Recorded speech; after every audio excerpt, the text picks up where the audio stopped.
Hello प्यारे बच्चों, welcome to social Sharma ji. तो आज हम पढ़ने वाले हैं सिविक्स का चैप्टर 2 जो कि है फेडरलिज्म। बहुत इम्पॉर्टेंट चैप्टर है। ये चैप्टर ना केवल आपके एग्जाम पॉइंट ऑफ व्यू से बल्कि आपके जनरल नॉलेज के लिए भी बहुत इंपॉर्टेंट चैप्टर है। नॉलेज से कॉन्फिडेंस गेन होता है और कॉन्फिडेंस से पर्सनैलिटी डेवलप होती है। तो इस चैप्टर में हम पढ़ने वाले हैं कि हमारे देश का गवर्नेंस कैसे काम करता है, फेडरलिज्म क्या होता है, हमारे कॉन्स्टिट्यूशन ने किस तरह पावर को डिवाइड किया है सेंटर एंड स्टेट्स के बीच में। सेंटर स्टेट रिलेशन भी हम पढ़ेंगे। भाई आज हमारे देश में 28 स्टेट्स हैं, ये कैसे बने, है ना। यूनियन टेरिटरीज क्या होती हैं, जब हम आज़ाद हुए 1947 में तब कितने स्टेट्स थे, क्या हिंदी हमारी राष्ट्रभाषा है, पंचायत एंड म्यूनसिपैलिटीज क्या होती हैं। तो ये सभी टॉपिक्स हम इस चैप्टर में कवर करने वाले हैं। तो चलिए स्टार्ट करते हैं बिना किसी देरी के।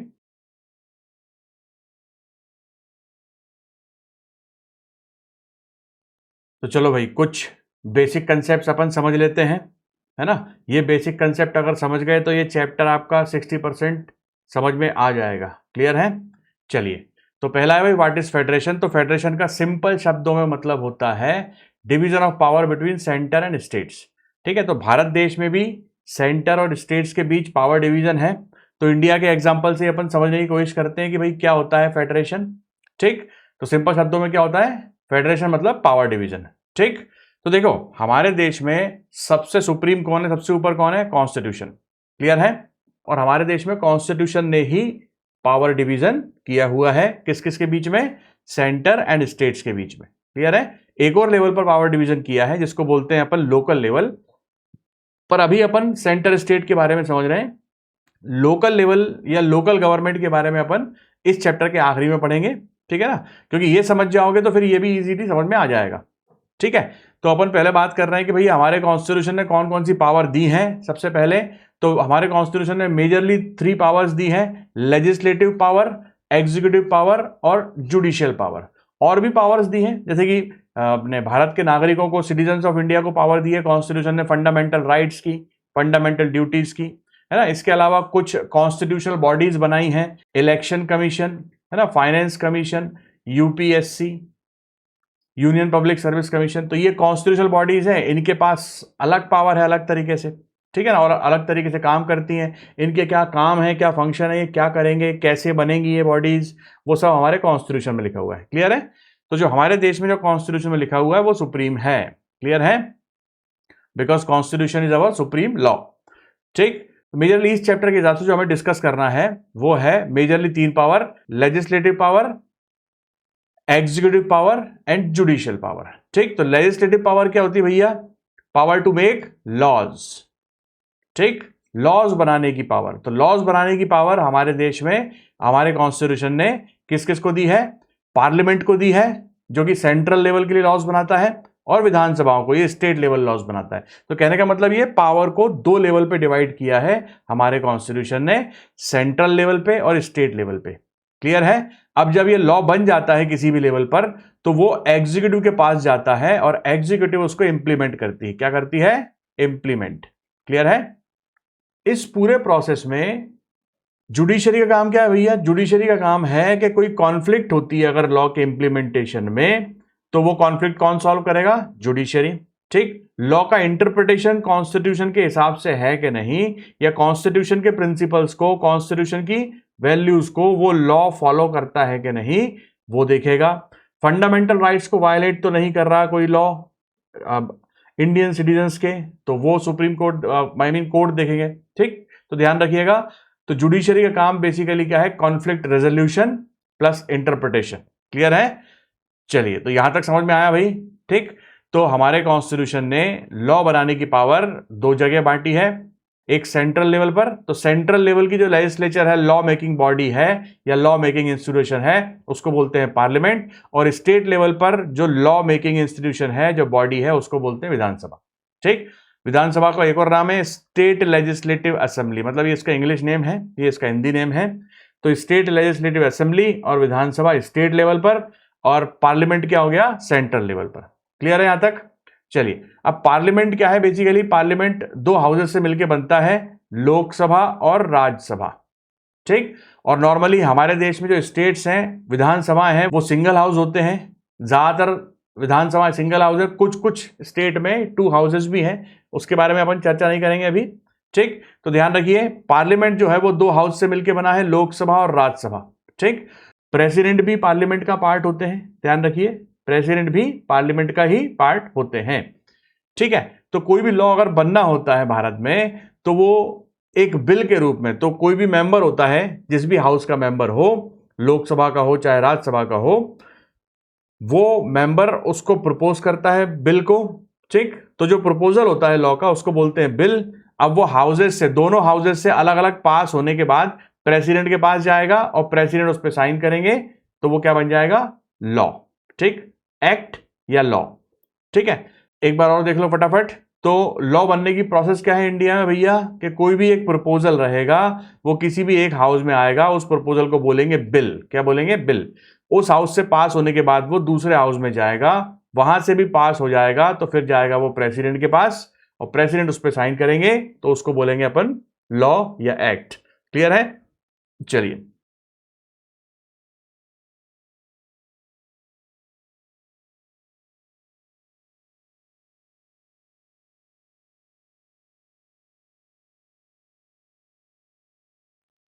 तो सिंपल प्रोसेस है ना?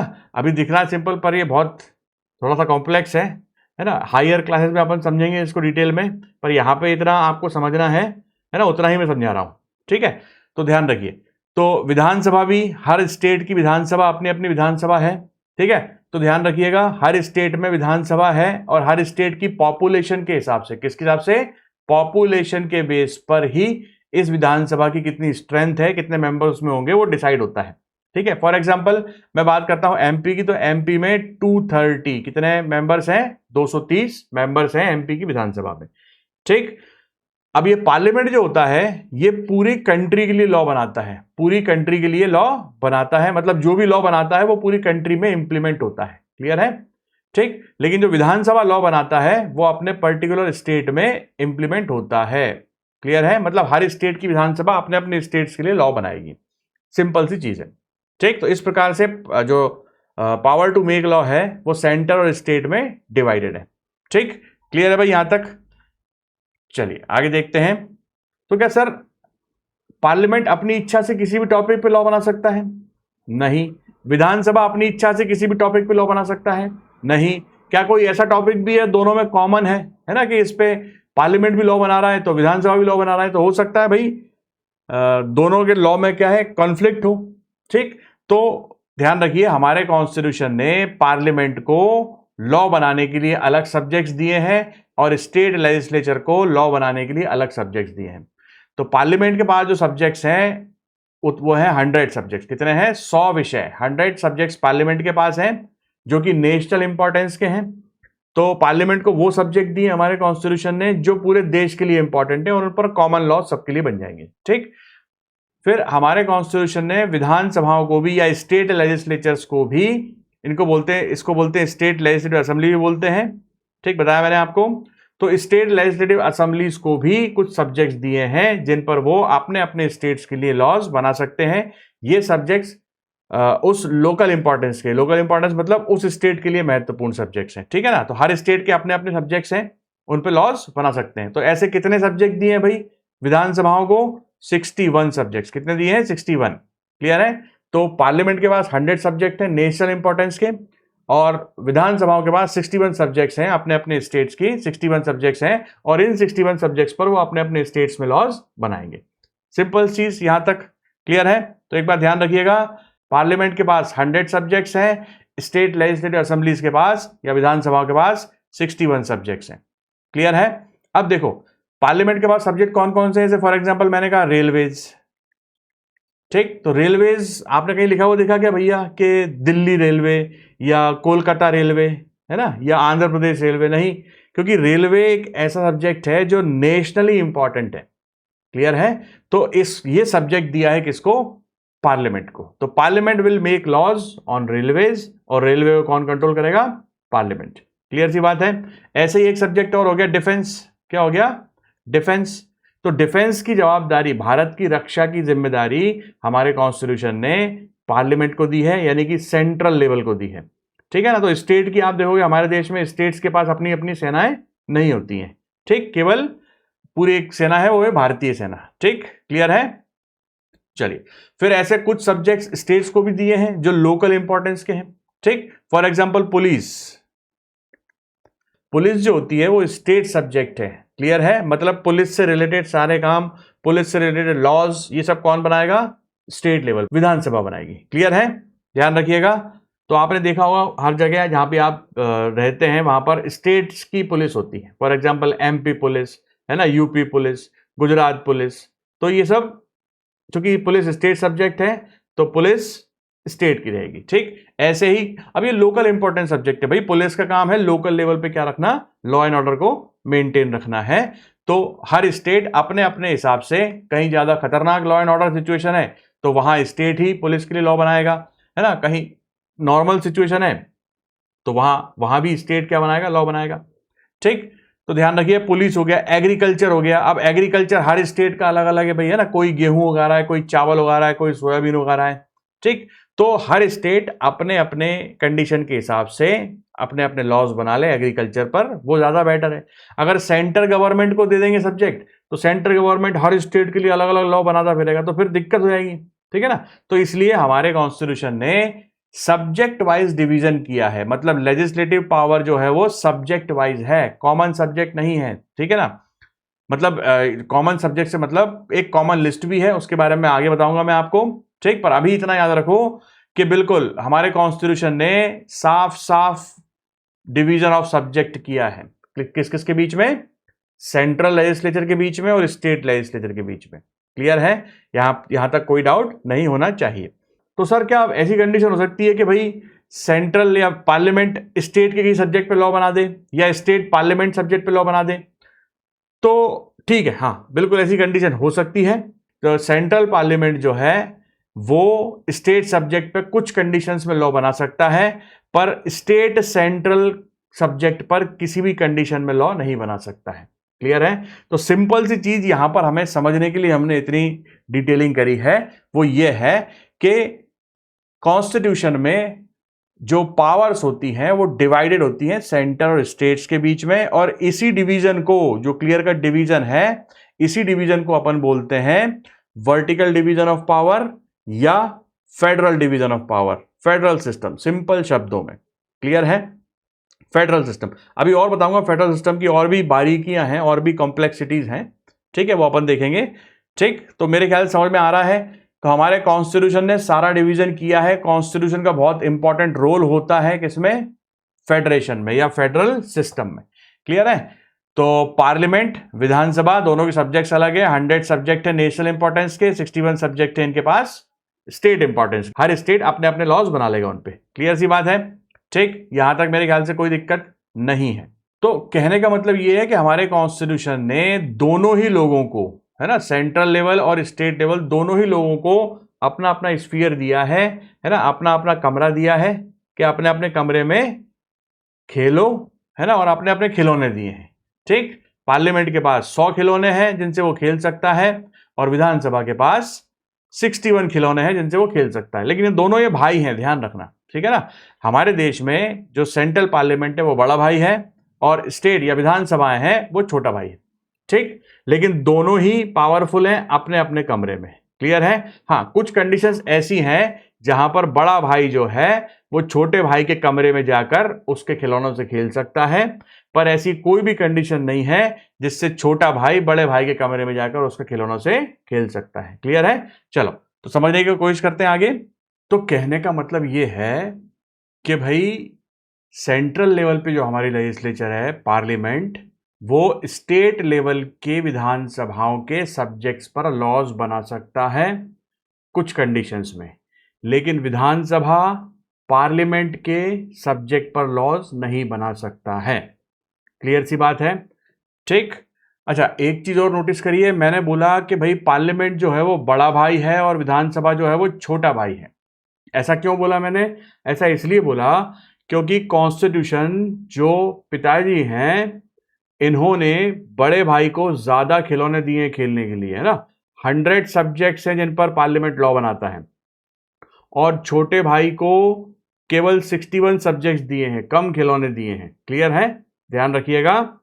तो कॉन्स्टिट्यूशन ने पार्लियामेंट को कंपैरेटिवली ज्यादा पावर दी है और स्टेट लेवल की विधानसभाओं को या स्टेट्स को कम पावर दी है। इसीलिए हम कह सकते हैं कि पावर का division between centre and states ये बराबर बराबर नहीं है। ठीक है ना। अब एक परफेक्ट फेडरेशन होने के लिए ध्यान रखिएगा, या परफेक्ट फेडरल सिस्टम होने के लिए पावर का डिवीजन जो है वो सेंटर स्टेट में बराबर होना चाहिए। तो हमारे देश में जो पावर का डिवीजन है वो थोड़ा सेंट्रल की तरफ क्या है, इंक्लाइंड है। ठीक, ऐसा क्यों हुआ अपन इस चैप्टर में पढ़ेंगे आगे, ठीक है ना, डिटेल में पढ़ेंगे। अभी केवल मैं बेसिक कंसेप्ट बता रहा हूं, है ना, ताकि आगे समझने में कोई दिक्कत ना आए। ठीक, तो भाई do all countries have federal system? तो नहीं, सभी का फेडरल सिस्टम नहीं है। ठीक है ना, अलग अलग सिस्टम्स फॉलो करती हैं बहुत सारी कंट्रीज। क्लियर है ना। But most of the countries have some form of power division. तो बहुत सारी कंट्रीज हैं जहां पर किसी न किसी रूप में हमें सेंटर और स्टेट्स के बीच में पावर डिवीजन देखने को मिलता है। फॉर एग्जाम्पल अपन ने फर्स्ट चैप्टर में पढ़ा है सिविक्स के, बेल्जियम। तो बेल्जियम में भी भाई पावर डिवीजन था, किन किन के बीच में, सेंट्रल गवर्नमेंट या फेडरल गवर्नमेंट के पास पावर्स थी, स्टेट गवर्नमेंट या प्रोविंशियल गवर्नमेंट्स के पास पावर थी, और वहां पर एक और गवर्नमेंट थी, कम्युनिटी गवर्नमेंट, जिसके पास पावर्स थी। ठीक, और ये क्या पावर्स थी अपन ने डिस्कस करी है चैप्टर में, देखिएगा उसको। और श्रीलंका में क्या हुआ भाई, श्रीलंका में जो तमिल्स थे वो यही डिमांड कर रहे थे कि भैया पावर डिवाइड करो, स्टेट्स को भी पावर दो, सारी पावर आपने सेंट्रल गवर्नमेंट को ही दे रखी है। क्लियर है, और वहां पर यही प्रॉब्लम हुई। ठीक, मेजोरिटेरियन गवर्नमेंट थी वहां पर। तो कहने का मतलब यह है कि परफेक्ट फेडरल होने के लिए या परफेक्ट फेडरेशन होने के लिए जो सेंटर और स्टेट्स में पावर का डिवीजन होना चाहिए वो बिल्कुल बराबर होना चाहिए, जो कि हमें रेयरली दिखता है। मतलब कोई भी कंट्री मेरे ख्याल से ऐसी नहीं है जहां पर परफेक्ट 50-50% पावर हो सेंटर और स्टेट के पास। क्लियर है ना। हर कहीं थोड़ा थोड़ा तो ऊपर नीचे होता है, कहीं कहीं पर सेंटर के पास ज्यादा पावर है, कहीं कहीं पर स्टेट्स के पास ज्यादा पावर है। क्लियर है। तो अब हम ये तीन शब्द समझते हैं, तीन कंसेप्ट समझते हैं। ठीक है ना, कि भाई यूनिटरी क्या होता है या यूनिटरी सिस्टम क्या होता है, फेडरल सिस्टम क्या होता है और कॉन्फेडरल सिस्टम क्या होता है। क्लियर है। तो फेडरल सिस्टम हमें समझ में आया कि फेडरल सिस्टम वो सिस्टम होता है जिसमें सेंटर और स्टेट्स के बीच पावर डिवाइड होती है और पावर भी बिल्कुल बराबर डिवाइड होती है। क्लियर है। ठीक, यूनिटरी सिस्टम क्या होता है, यूनिटरी सिस्टम एक ऐसा सिस्टम होता है जहां पर सेंटर सर्वशक्तिमान होता है और स्टेट्स के पास पावर नहीं होती। क्लियर है। परफेक्ट यूनिटरी की बात कर रहा हूं, परफेक्ट यूनिटरी भी नहीं है कोई और परफेक्ट कॉन्फेडरेशन भी नहीं है कोई। ठीक, तो फटाफट देखिए। तो सेंटर के पास सारी पावर्स हैं, states are subordinate to centre, centre के सबऑर्डिनेट के तौर पे काम करते हैं स्टेट। सेंटर जो बोलता है वही स्टेट्स को करना पड़ता है। जो स्टेट गवर्नमेंट्स हैं, those state governments work under central government. Clear है। ऐसे सिस्टम को बोलते हैं यूनिटरी सिस्टम, और इसका एग्जांपल है यूके, यूनाइटेड किंगडम। क्लियर है। फेडरल का एग्जांपल अपन ने देखा, यूएसए बहुत पास आता है फेडरल के। ठीक है ना। यूके बहुत पास आता है यूनिटरी सिस्टम के, परफेक्ट वहां भी नहीं है, एक आध दो पावर्स तो स्टेट्स को भी वहां पर है। क्लियर है ना। फिर आता है कॉन्फेडरेशन या कॉन्फेडरल सिस्टम। तो कॉन्फेडरेशन में क्या होता है कि यहां पर स्टेट्स के पास सारी पावर्स होती हैं और सेंटर के पास बहुत कम पावर्स होती हैं। एग्जांपल है इसका यूरोपियन यूनियन। क्लियर है। तो देखो सीधी सी बात समझो, यूनिटरी सिस्टम वो सिस्टम्स होते हैं जहां पर सेंटर जो है वो पावरफुल है, स्टेट्स के पास ज्यादा पावर नहीं है। ठीक, फेडरल सिस्टम वो होते हैं जहां दोनों के पास बराबर बराबर पावर है, और कॉन्फेडरल सिस्टम वो होते हैं जहां पर स्टेट्स के पास जो है ज्यादा पावर्स हैं, सेंटर के पास पावर्स बहुत कम रहती है। क्लियर है। मतलब कहने का मतलब ये है कि फेडरल सिस्टम में जो सेंटर और स्टेट होते हैं वो होते हैं जुड़वा भाई, है ना, दोनों बराबर, दोनों एक जैसे कपड़े पहनते हैं। ठीक, दोनों के स्फीयर्स हैं, कॉन्स्टिट्यूशन ने दोनों को बराबर पावर दी है। क्लियर है। दोनों अपने अपने स्फीयर में पावरफुल हैं और कोई भी किसी के अंडर में काम नहीं करता। जो सब्जेक्ट्स स्टेट को मिले हैं उन पर वो लॉज बनाएगा, जो सब्जेक्ट सेंटर को मिले हैं उन पर वो लॉज बनाएगा। क्लियर सी बात है। यूनिटरी सिस्टम जो होते हैं उनमें भाई पावर सेंटर के पास होती है, मतलब बड़े भाई के पास होती है। ठीक, कॉन्फेडरल सिस्टम्स में पावर छोटे भाई के पास होती है, छोटा भाई ज्यादा लाडला होता है। ठीक है ना। तो अब इंडिया की बात करें तो इंडिया कहां आएगा इस पूरे सिस्टम में, ठीक, तो पूरे सिस्टम में where will India fall?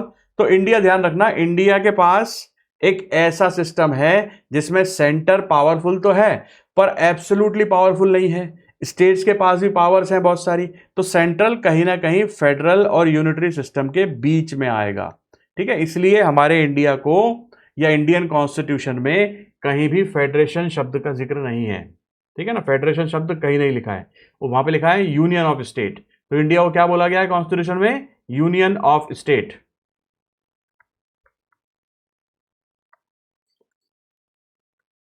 States का यूनियन। क्लियर है? तो India is not a perfect federation and not a perfect unitary system. Clear है? तो ध्यान रखना, किसी भी देश का फेडरेशन होना ना होना डिपेंड करता है कि वो इस स्केल पर कहां पे आता है। तो भाई यही चीजें अब हमें इस पूरे चैप्टर में समझना है एग्जाम्पल्स के साथ। क्लियर है? और अभी केवल इसको आप समझो, मैं आपको पूरी चीजें लिखवाऊंगा बाकायदा, बहुत सारे क्वेश्चंस भी करवाऊंगा क्वेश्चन आंसर क्लासेस में। ठीक, तो किसी भी प्रकार की टेंशन मत लो, ये सारे कंसेप्ट मैं आपको लिखवाऊंगा। क्लियर है? चलिए आगे देखते हैं। तो देखो अब क्या बोल रहा है ये कि भाई कौन कौन से देश हैं जो फेडरेशन है। तो though only 25 of the world's 193 countries have federal political system. Out of 193 countries केवल 25 ऐसी कंट्रीज हैं जिनमें फेडरल सिस्टम है किसी ना किसी रूप में, मतलब डिवीजन ऑफ पावर है। परफेक्ट फेडरेशन तो कोई भी नहीं है, परफेक्ट यूनिटरी भी कोई नहीं है, और परफेक्ट कॉन्फेडरेशन भी कोई नहीं है। क्लियर है ना? ध्यान रखिए। तो their citizens make up 40% of world population, मतलब जितने भी देश हैं जो फेडरल सिस्टम को फॉलो करते हैं उनकी पॉपुलेशन कितनी है? 40% वर्ल्ड की पॉपुलेशन का, तो लगभग लगभग आधी हो गई। ठीक, तो most of the large countries of the world are federations. तो जो बड़ी कंट्रीज हैं साइज में वो फेडरल सिस्टम फॉलो करती हैं, वहां पर सेंट्रल गवर्नमेंट भी होती है एक, या सेंट्रल लेजिस्लेचर भी होता है एक, और वहां पे स्टेट गवर्नमेंट या स्टेट लेजिस्लेचर भी होता है। क्लियर है? और दोनों में पावर्स डिवाइडेड होती हैं। अब कहां पर ज्यादा डिवाइडेड है, कहां पर बराबर डिवाइडेड है, कहां पर कम डिवाइडेड है, उस पर डिपेंड करता है कि वो सिस्टम कैसा है। पर नॉर्मल लैंग्वेज में हम पावर डिवीजन जहां पर भी होती है देशों में उन देशों को बोलते हैं फेडरल सिस्टम। क्लियर है ना? लेकिन फेडरल एग्जैक्टली परफेक्ट फेडरेशन का मतलब होता है कि पावर भी एकदम बराबर डिवाइडेड हो। क्लियर है? चलिए, तो can you notice an exception to this rule? तो फटाफट देख लो पहले कि कौन कौन से देश है जो फेडरल सिस्टम फॉलो करते हैं। कनाडा हो गया आपका, यूएसए हो गया, ब्राजील हो गया, इंडिया हो गया, ये पाकिस्तान भी करता है, ऑस्ट्रेलिया हो गया, साउथ अफ्रीका हो गया, ठीक है, जर्मनी, ऑस्ट्रिया। तो ये सारे देश जो है ये फेडरल सिस्टम को फॉलो करते हैं। रशिया भी फेडरल सिस्टम को फॉलो करता है। अब देखो एक्सेप्शन क्या है कि एक बड़ी कंट्री है ना, लेकिन वो फेडरल सिस्टम को फॉलो नहीं कर रही है, वो है चाइना। क्या है? चाइना। ध्यान रखिएगा, चाइना यूनिटरी सिस्टम है, वहां पर पूरी पावर जो है वो सेंट्रल गवर्नमेंट के पास है, स्टेट गवर्नमेंट के पास कोई पावर नहीं है। स्टेट गवर्नमेंट जो है वो सेंट्रल गवर्नमेंट के सबऑर्डिनेशन में या उसके आदेश पे काम करती है। क्लियर है? बट नॉर्मली फेडरेशन में क्या होता है, स्टेट के पास अपनी पावर्स होती हैं, सेंटर के आदेश पे काम नहीं करता है स्टेट। क्लियर है? और सेंटर स्टेट में हस्तक्षेप नहीं कर सकता, इंटरफियर नहीं कर सकता है, और स्टेट सेंटर में इंटरफियर नहीं कर सकता है। मतलब कॉन्स्टिट्यूशन ने दोनों को अपने अपने कमरे, अपने अपने स्फीयर्स प्रोवाइड किए हैं, उनमें अपने अपने खिलौनों से खेलो। ठीक, नॉर्मल टाइम्स में। क्लियर है? चलिए, तो फर्दर मेरे ख्याल से समझ में आया है यहां पर। ठीक, ये बेसिक कंसेप्ट है, ध्यान रखिएगा। क्लियर? चलो, तो जिस प्रकार से हमारे देश में, इंडिया में लेजिस्लेटिव पावर जो है वो फेडरल प्रिंसिपल फॉलो करती है, या लेजिस्लेटिव पावर जो है वो डिवाइडेड है सेंटर और स्टेट में, ठीक, उसी प्रकार से एग्जीक्यूटिव पावर भी हमारे देश में डिवाइडेड है सेंटर और स्टेट्स के बीच में। क्लियर है? जो लॉज पार्लियामेंट बनाता है उन लॉज को प्रेसिडेंट और काउंसिल ऑफ मिनिस्टर इंप्लीमेंट करते हैं पूरे इंडिया में, और जिन लॉज को विधानसभा बनाती है उन लॉज को स्टेट के गवर्नर और वहां की काउंसिल ऑफ मिनिस्टर इंप्लीमेंट करते हैं उस स्टेट में। ठीक है ना? काउंसिल ऑफ मिनिस्टर क्या होता है मैंने लास्ट लेक्चर में बताया आपको। ठीक है, काउंसिल ऑफ मिनिस्टर मतलब मिनिस्टर्स का जो ग्रुप होता है उसको बोलते हैं काउंसिल ऑफ मिनिस्टर, और उसके हेड होते हैं पीएम सेंट्रल लेवल पे, और स्टेट लेवल पे सीएम चीफ मिनिस्टर। क्लियर है? Prime minister and chief minister. तो ध्यान रखिएगा, सेंट्रल लॉज जो हैं उनको इंप्लीमेंट करता है कौन? सेंट्रल एग्जीक्यूटिव, जिसमें प्रेसिडेंट आते हैं, प्राइम मिनिस्टर आते हैं और काउंसिल ऑफ मिनिस्टर्स आते हैं।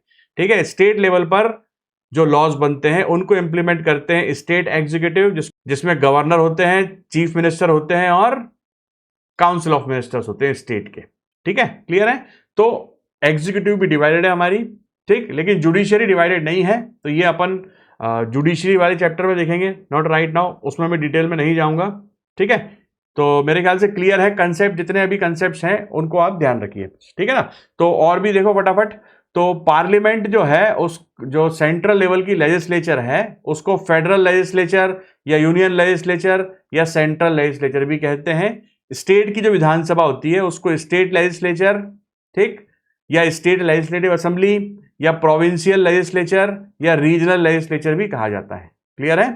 चलिए, तो अब आते हैं अपन अपने चैप्टर पे, है ना। अब चूंकि हमने बेसिक कंसेप्ट समझ लिए हैं तो बहुत सारे सेंटेंस और बहुत सारे वर्ड्स ऐसे हैं जो आपके कंप्लीटली समझ में आएंगे, है ना। बिना बेसिक्स कवर अप करें बहुत सारे सेंटेंसेस, बहुत सारे वर्ड्स, उनके मीनिंग आपको समझ में नहीं आते। इसलिए मैंने पहले एक बेसिक लेक्चर लिया, है ना, उसके बाद फिर अपन चैप्टर पे आए। देखो, और ये बेसिक लेक्चर बहुत इंपॉर्टेंट है, इसको बिना पढ़े, ठीक, आगे आप चैप्टर ना पढ़ें, नहीं तो चक्कर आने की पूरी पूरी संभावना है। क्लियर है? तो फटाफट देखिए। तो in the previous chapter we noted that vertical division of power among different levels of government is one of the major form of power sharing in modern democracies. बिल्कुल। तो लास्ट चैप्टर जो हमने देखा उसमें हमने देखा कि भाई vertical division of power among different levels, अलग अलग level, central level, state level, और हमारे देश में एक और लेवल है, इसको बोलते हैं लोकल लेवल, है ना। बेल्जियम में भी था कम्युनिटी गवर्नमेंट। ठीक। In last chapter, one of the key changes made by the Constitution of Belgium was to reduce the power of central government and to give these power to regional government. बिल्कुल सही। तो हमने देखा कि भाई किस प्रकार से बेल्जियम ने सेंट्रल गवर्नमेंट की पावर कम करके स्टेट गवर्नमेंट को दी थी, है ना। तो पहले Belgium unitary form of government follow कर रहा था, फिर बाद में उसने फेडरल स्ट्रक्चर को फॉलो करना स्टार्ट किया। ठीक। तो regional government existed in Belgium even earlier. तो रीजनल गवर्नमेंट बहुत पहले से बेल्जियम में थी। They had their roles and powers, but all these powers were given to these government and could be withdrawn by central government. तो पहले ऐसा हुआ करता था बेल्जियम में कि लोकल गवर्नमेंट थी, पर उनकी पावर जो थी, उनकी रेस्पॉन्सिबिलिटी जो थी, है ना, वो सारी सेंट्रल गवर्नमेंट के हिसाब से चलती थी। ठीक। इसका मतलब ये सिस्टम जो था वो यूनिटरी सिस्टम था बेल्जियम में। ठीक है ना। गवर्नमेंट, सेंट्रल गवर्नमेंट कभी भी विड्रॉ कर सकती थी पावर, किसकी? स्टेट गवर्नमेंट की, कभी भी दे सकती थी, है ना। तो कहीं ना कहीं स्टेट गवर्नमेंट सेंट्रल गवर्नमेंट के अंडर में काम कर रही थी, जो कि अगेन पावर शेयरिंग के अगेंस्ट है, ध्यान रखिए। क्लियर है? चलिए, तो आगे बढ़ते हैं फटाफट। देखिए, the changes in Belgium took place in 1993 was that the regional governments was given constitutional powers that were no longer dependent on central government. Simple चीज है। तो बेल्जियम गवर्नमेंट, बेल्जियम में जो रीजनल गवर्नमेंट्स थी उनको बाकायदा कॉन्स्टिट्यूशन को amend करके पावर्स दी गई ताकि वो सेंटर पे डिपेंडेंट ना रहें, तो अपने अपने स्टेट में, अपने अपने एरिया में अपने हिसाब से रूल करें। क्लियर है? तो thus Belgium shifted from unitary to federal form of government. अब देखो, ये स्टेटमेंट अगर मैं बेसिक्स आपको नहीं समझाता तो ये स्टेटमेंट आपको समझने में मुश्किल पड़ता। ठीक। तो बेल्जियम शिफ्ट हुआ कहां से? यूनिटरी गवर्नमेंट से या यूनिटरी सिस्टम से फेडरल सिस्टम की ओर बेल्जियम शिफ्ट हो गया। ठीक। तो हमने देखा था लास्ट चैप्टर में कि किस प्रकार से जो अलग अलग एरियाज थे बेल्जियम के, है ना, तो उसमें डिटेल में नहीं जा रहा हूं, उसके लिए वो चैप्टर देखना। ठीक है। श्रीलंका में क्या हुआ भाई? Sri Lanka continues to be for all practical purposes a unitary system where the national government has all the powers. ठीक है। तो श्रीलंका ने अपने आप को यूनिटरी फॉर्म बनाए रखा। ठीक है। स्टेट्स को कोई पावर नहीं दी। वहां पर जो तमिल के एरियाज थे, जहां पर तमिल लोग डोमिनेंट थे, तमिल मेजोरिटी में थे, उन स्टेट्स को या उन रीजन्स को कोई पावर नहीं थी। सारी पावर सेंट्रल गवर्नमेंट के पास थी या सेंट्रल लेजिस्लेचर के पास थी, है ना, जिस कारण से क्या हुआ, वहां पर टकराव हुआ सेंटर और स्टेट में। क्लियर है? और वहां पर सिविल वॉर हुआ। क्लियर है? ठीक। तो Tamil leaders want Sri Lanka to become federal system. तो तमिल लीडर्स चाहते थे कि फेडरल सिस्टम बने, पर ये मांग जो उनकी थी वो नहीं मानी, क्योंकि मेजॉरिटी गवर्नमेंट जो सेंट्रल लेवल पे थी उसमें सिन्हालाज लोग थे। ठीक है ना। तो ये बहुत सिंपल चीजें हैं, बस एक बार आपको समझना है। अगर वो आप प्रॉपरली समझ गए सही डायरेक्शन में तो चैप्टर बहुत आसान है, अदरवाइज रटना पड़ेगा, और रटना मेरे ख्याल से बहुत कठिन होता है। ठीक है ना। अगर आपने समझा नहीं है तो रटना बहुत ज़्यादा कठिन चीज़ है, और अगर आपने समझा है तो तुरंत चीज़ें क्या होती है, याद हो जाती हैं, मालूम भी नहीं चलता। अभी देखो बहुत सारे जो क्वेश्चंस आपको आएंगे ना, वो मैंने आपको इस लेक्चर में याद करवा दिए हैं। क्लियर है। अभी अपन जब क्वेश्चन आंसर करेंगे तब समझ में आएगा आपको कि अपन ने क्या किया है।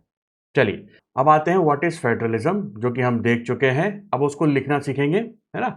तो federalism is a system of government in which the power is divided between a central authority यानी कि सेंट्रल गवर्नमेंट, ठीक, एंड वेरियस कॉन्स्टिट्यूएंट यूनिट्स यानी कि state government of the country. Clear है। सिंपल शब्दों में फेडरलिज्म का मतलब यही होता है, पर कंसेप्चुअल वे में फेडरलिज्म और गहरी चीज है, ठीक है, वो हम देखने वाले हैं आगे के लेक्चर्स में, ठीक है ना। तो usually a federation has two levels of government, one is government for the entire country that is usually responsible for few subjects of common nation interest. बिल्कुल सही बात है। तो इंडिया की अगर बात करूं तो सेंट्रल गवर्नमेंट है हमारे यहाँ, या सेंट्रल लेजिस्लेचर, एग्जीक्यूटिव, ठीक है ना, ये सारी गवर्नेंस की बात अपन कर रहे हैं, ठीक है। तो हमारे देश में जो सेंट्रल गवर्नेंस है या सेंट्रल लेजिस्लेचर है उसके पास 100 सब्जेक्ट्स हैं। क्लियर है। फेडरेशन होने के लिए सबसे इंपॉर्टेंट थिंग है कि भैया लेवल ऑफ गवर्नमेंट 2 लेवल पे होना चाहिए, कम से कम मिनिमम 2 लेवल पे होना चाहिए, तभी तो पावर डिवीजन होगा। अगर देश में एक ही गवर्नमेंट है सेंट्रल लेवल की तो फिर वहां पर फेडरेशन नहीं हो पाएगा, ठीक। तो the other are governments at the level of provinces और states that look after much of day to day administering of their states. तो बिल्कुल स्टेट लेवल पे भी गवर्नमेंट है जिनके पास भी सब्जेक्ट्स होते हैं, लेकिन वो मेजरली एडमिनिस्ट्रेशन के सब्जेक्ट्स होते हैं, ठीक है ना, डे टू डे एडमिनिस्ट्रेशन के। जैसे हमारे देश में भाई स्टेट्स को 61 सब्जेक्ट्स दिए हैं, सभी स्टेट्स अपने अपने एरिया में इन 61 सब्जेक्ट्स के ऊपर लॉज बना सकते हैं, ठीक। और सेंट्रल गवर्नमेंट के पास 100 सब्जेक्ट्स हैं जिन पर वो लॉ बना सकती हैं। क्लियर है। तो एक ध्यान रखने वाली बात यह है कि भाई both these levels of government enjoy their power independent of each other. तो ये फेडरेशन का एक बहुत इंपॉर्टेंट फीचर है कि दोनों ही गवर्नमेंट, सेंट्रल लेवल पे गवर्नमेंट जो है और स्टेट लेवल पे गवर्नमेंट जो है, वो दोनों एक दूसरे से इंडिपेंडेंट है, मतलब सबॉर्डिनेट नहीं है, दोनों एक दूसरे को आदेश नहीं दे सकती हैं, ठीक। अपने अपने स्फीयर में दोनों जो है वो सुप्रीम है। क्लियर है। एक दूसरे में इंटरफेरेंस नहीं कर सकती। क्लियर है। तो जो कॉन्स्टिट्यूशन ने जो स्फीयर है ना दिया है गवर्नमेंट को, वही स्फीयर में वो गवर्नमेंट रहेगी, और एक दूसरे के कमरे में नहीं जा सकते हैं, एक दूसरे के खिलौनों से नहीं खेल सकते हैं, सिंपल शब्दों में, ठीक, या नॉर्मल टाइम में। क्लियर है। चलिए तो ध्यान रखना भैया, व्हाट इज फेडरेशन, तो ये उसकी डेफिनेशन है, ठीक। फेडरेशन क्या है, तो अपने को ये पॉइंट लिखना है पहला वाला। क्लियर है। और ये चारों पॉइंट लिखने हैं, मतलब, ठीक, वी हैव टू। अब डिपेंड करता है क्वेश्चन कितना बड़ा है, अगर छोटा क्वेश्चन है तो अपने को पहला वाला पॉइंट इज इनफ। क्लियर है। चलिए, और अभी आगे जब मैं क्वेश्चन आंसर करवाऊंगा तो मैं डिटेल में बताऊंगा कि कैसे क्वेश्चन लिखना है, कैसे आंसर लिखना है, पॉइंट वाइज। क्लियर है। चलिए आगे बढ़ते हैं अब। तो देखो, federations are contrasted with unitary governments. बिल्कुल, तो फेडरेशंस जो होती हैं they are in contrast with unitary government. अब अंडर द यूनिटरी सिस्टम, मैंने बताया आपको यूनिटरी सिस्टम क्या होता है, either there is only one level of government और sub units are subordinate to central government. तो यूके का एग्जांपल हमने देखा कि भैया वहां पर सेंटर और स्टेट दोनों हैं, लेकिन वहां सेंट्रल गवर्नमेंट फुल पावरफुल है, ध्यान रखना, ठीक, फुल पावरफुल है। स्टेट जो है they are subordinate to centre, centre जो है स्टेट्स को आदेश दे सकता है, ठीक, कि ये काम करना है, वो काम करना है, सारी पावर सेंट्रल गवर्नमेंट के पास है, ठीक। स्टेट्स जो हैं वो सेंट्रल गवर्नमेंट को मदद करते हैं गवर्नेंस में। क्लियर है। तो देखिए आगे फटाफट, the central government can pass on orders to provincial और लोकल गवर्नमेंट्स। तो स्टेट गवर्नमेंट जो लोकल गवर्नमेंट्स हैं, प्रोविंशियल गवर्नमेंट्स हैं, उनको आदेश या ऑर्डर दे सकती है। क्लियर है। तो भाई यहां पर यूके जो है, यूनाइटेड किंगडम, वो एग्जांपल है किसका, यूनिटरी फॉर्म ऑफ गवर्नमेंट का, या यूनिटरी फॉर्म ऑफ सिस्टम का। फिर फेडरल सिस्टम का एग्जांपल है यूएसए, क्योंकि फेडरल सिस्टम के बहुत करीब है। अब देखो इंडिया जो है, इंडिया में दोनों ही चीजें पाई जाती हैं, जैसे कि स्टेट्स दे आर फ्री, लेकिन सेंटर के पास ज्यादा पावर है, तो इसलिए इंडिया जो है वो ना ही परफेक्टली फेडरल सिस्टम के पास है, ना ही परफेक्टली यूनिटरी सिस्टम के पास है। तो कहीं ना कहीं यूनिटरी और फेडरल सिस्टम के बीच में इंडिया फॉल करता है। क्लियर है। ठीक, तो ये समझने वाली बात है, ठीक। तो India is not a perfect federation, in fact unitary और फेडरल सिस्टम के बीच में कहीं आता है। मतलब इंडिया में जो इंक्लिनेशन है वो सेंटर की तरफ ज्यादा है, स्टेट्स भी पावरफुल हैं पर ज्यादा पावर सेंटर के पास है। तो हमने जो फेडरेशन बनाया अपना, ठीक, वो थोड़ा सा अलग किस्म का है। क्लियर है ना? तो फटाफट देखो, but in federal system the central government can not order the state government to do something. State government has power of its own for which it is not answerable to central government. Simple चीज है, both these governments are separately answerable to the people. बिल्कुल, तो इनके अपने अपने कार्य हैं, functions हैं, ठीक है, रेस्पॉन्सिबिलिटीज हैं, वो इनको निभानी है जो कॉन्स्टिट्यूशन ने इन दोनों को, सेंट्रल और स्टेट गवर्नमेंट्स को दी है। ठीक, तो अपन इस लेक्चर में डिस्कस कर चुके हैं भाई यूनिटरी क्या होता है, फेडरेशन क्या होता है, कॉन्फेडरेशन क्या होता है। कॉन्फेडरेशन के एग्जांपल्स थोड़े कम देखने को मिलते हैं, है ना, क्योंकि ज्यादातर जो सिस्टम्स हैं उसमें स्टेट्स ज्यादा पावरफुल नहीं है, परफेक्टली पावरफुल नहीं है। लेकिन हाँ, कुछ एग्जांपल्स हैं, जैसे मैंने बताया यूरोपियन यूनियन। तो यूरोपियन यूनियन में क्या हुआ भाई कि बहुत सारे देश, पूरे यूरोप के बहुत सारे देश हैं जो आपस में आके उन्होंने क्या कर दिया, एक सेंट्रल गवर्नमेंट बनाई है जो कि कम पावरफुल है। तो एक बार फिर छोटा सा रिकैप में करवा देता हूं आपको, है ना। हमारे कॉन्स्टिट्यूशन ने जो पावर है ना, पावर ऑफ गवर्नेंस, गवर्नेंस में सब आता है, लॉ मेकिंग भी आता है, उसका एग्जीक्यूशन भी आता है। ठीक, तो हमारे देश में कॉन्स्टिट्यूशन ने गवर्नेंस की पावर तीन लेवल पर बांटी है। ठीक है ना, एक हो गया आपका सेंटर गवर्नमेंट, ठीक है ना, one government for the whole of the country. फिर आता है state government, different governments for different state. तो यूपी के अलग गवर्नमेंट है, एमपी के अलग है, महाराष्ट्र के अलग है। ठीक, और थर्ड लेवल पर भी हमारा, क्योंकि इंडिया बहुत बड़ी कंट्री है, ठीक है ना, और लोकल लेवल के सब्जेक्ट्स बहुत अलग अलग हैं। ठीक है, जैसे गांव में आप जाओगे तो गांव में अलग अलग सब्जेक्ट्स हैं। ठीक भाई, गांव में मान लो तालाब खोदना है एक, ठीक है ना, आप तालाब खोदने के लिए थोड़ी स्टेट लेजिस्लेचर से और सेंट्रल लेजिस्लेचर से क्या होगा, लॉ पास होगा। जाहिर सी बात है, तो एक ऐसी व्यवस्था चाहिए लोकल लेवल पे जो वहां की छोटी छोटी समस्याओं को खुद ही निपटा ले। ठीक, ऐसे ही म्यूनसिपैलिटीज अर्बन लेवल पर हैं, पंचायत रूरल लेवल पर हैं। क्लियर है ना? तो इसको भी पढ़ेंगे हम, है ना। इस चैप्टर का आखिरी टॉपिक यही है, लोकल सेल्फ गवर्नमेंट या डिसेंट्रलाइजेशन। क्लियर है भाई? तो सेंटर को 100 सब्जेक्ट्स मिले हैं, या सेंटर का स्फीयर ये है, सेंटर के खिलौने ये हैं। Centre have their own powers and sphere given by constitution. 61 subject states को मिले हैं, तो states have their own sphere and power given by constitution. Clear सी बात है? तो बच्चों, इस लेक्चर के लिए इतना ही। मिलते हैं नेक्स्ट एपिसोड यानी कि नेक्स्ट लेक्चर में। जब तक के लिए जय हिंद।